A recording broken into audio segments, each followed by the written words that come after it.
ਸਰਦਾਰ ਸਾਹਿਬ ਨੂੰ ਚੜਿਆ ਨਵੀਂ ਗੱਡੀ ਦਾ ਸ਼ੌਕ।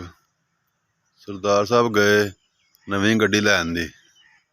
ਜੇ ਗੱਡੀ ਲੈਣ ਦੀ ਤੇ ਫਿਰ ਚਲਾਉਣ ਦਾ ਵੀ ਸ਼ੌਕ ਜਿਹੜਾ ਪੂਰਾ ਕਰਨਾ ਸੀ। ਉਸਤਾਦ ਹਰੀ ਬੈਠੇ ਗੱਡੀ 'ਚ, ਗੱਡੀ ਝਾੜੀ ਦੀ ਸੜਕ ਤੇ। ਉਸਤਾਦ ਹਰੀ ਜਾਂਦੇ ਸਨ ਪਏ, ਅੱਗੇ ਜਿਹੜਾ ਨਾ ਇੱਕ ਦੋਧੀ ਉਹਨੇ ਲੱਦੀਆਂ ਮੋਟਰਸਾਈਕਲ, ਟੁੱਟਾ ਜਿਹਾ ਮੋਟਰਸਾਈਕਲ, ਉਹਦੇ ਤੇ ਲੱਦੀਆਂ ਕੁੱਪੀਆਂ ਤੇ ਆਪੇ ਮੋਟਾ ਜਿਹਾ ਜਾਂਦਾ ਸੀ ਪਿਆ।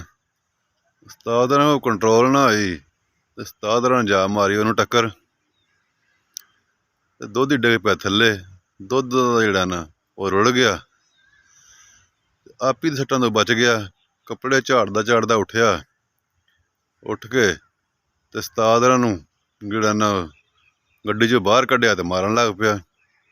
ਇਹਨੂੰ ਮਾਰ ਮੂਰ ਲਿਆ ਉਸਤਾਦ ਨੂੰ ਤੇ ਕਹਿੰਦਾ, ਸਰਦਾਰ ਜੀ ਇਹ ਤੇ ਜਿਹੜਾ ਮੇਰਾ ਦੁੱਧ ਡੁੱਲਿਆ ਏ ਇਹ ਤੇ ਵੇ ਉਹਦੀ ਸਜ਼ਾ, ਤੇ ਜਿਹੜੀ ਮੇਰੀ ਮੋਟਰਸਾਈਕਲ ਜਿਹੜੀ ਟੁੱਟੀ ਏ ਉਹਦੀ ਸਜ਼ਾ ਹਾਲੇ ਬਾਕੀ ਏ। ਦੋਧੀ ਨੇ ਫੜਿਆ ਇੱਕ ਡੰਡਾ ਤੇ ਗੱਡੀ ਦੇ ਦੁਆਲੇ ਹੋ ਗਿਆ ਤੇ ਉਸਤਾਦ ਦੀ ਗੱਡੀ ਨੂੰ ਬਚਾਉਣ ਵਾਸਤੇ ਅੱਗੇ ਉਹਨੇ ਫੜਿਆ ਉਸਤਾਦ ਨੂੰ, ਸਰਦਾਰ ਨੂੰ, ਤੇ ਜਿਹੜਾ ਨਾ ਇੱਕ ਸਾਈਡ ਤੇ ਖਿਲਾਰ ਕੇ ਅੱਗੇ ਲਕੀਰ ਮਾਰ ਦਿੱਤੀ। ਮੈਂ ਆਖਿਆ, ਅਗਰ ਤੇ ਸਰਦਾਰ ਜੀ ਤੁਸੀਂ ਆਏ ਇਹ ਲਕੀਰ ਤੋਂ ਅੱਗੇ ਤੇ ਮੈਂ ਗੱਡੀ ਛੱਡ ਕੇ ਨਾ ਇਹ ਤੁਹਾਨੂੰ ਮਾਰਨਾ ਸ਼ੁਰੂ ਕਰ ਦੇਣਾ।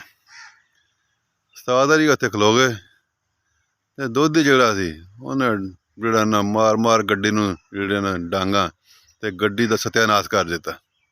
ਜਦੋਂ ਗੱਡੀ ਭੱਜ ਭੁੱਜ ਗਈ ਤੇ ਦੋਧੀ ਜਿਹੜਾ ਨਾ ਪਿਛਾਂਹ ਹਟਿਆ ਤੇ ਸਰਦਾਰ ਉਹਦੇ ਜਿਹੜੇ ਨੇ ਨਾ ਉਹ ਹੱਸੀ ਜਾਣ।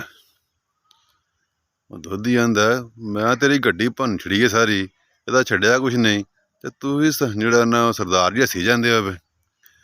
ਆਂਦਾ, ਮੈਂ ਦੱਸਾਂਗਾ ਤਾਂ ਜੇ ਤੂੰ ਮੈਨੂੰ ਮਾਰੇ ਨਾ ਤੇ। ਉਹਨੇ ਆਖਿਆ, ਚੱਲ ਠੀਕ ਹੈ ਮੈਂ ਤੈਨੂੰ ਨਹੀਂ ਮਾਰਦਾ, ਦੱਸ ਕੀ ਗੱਲ।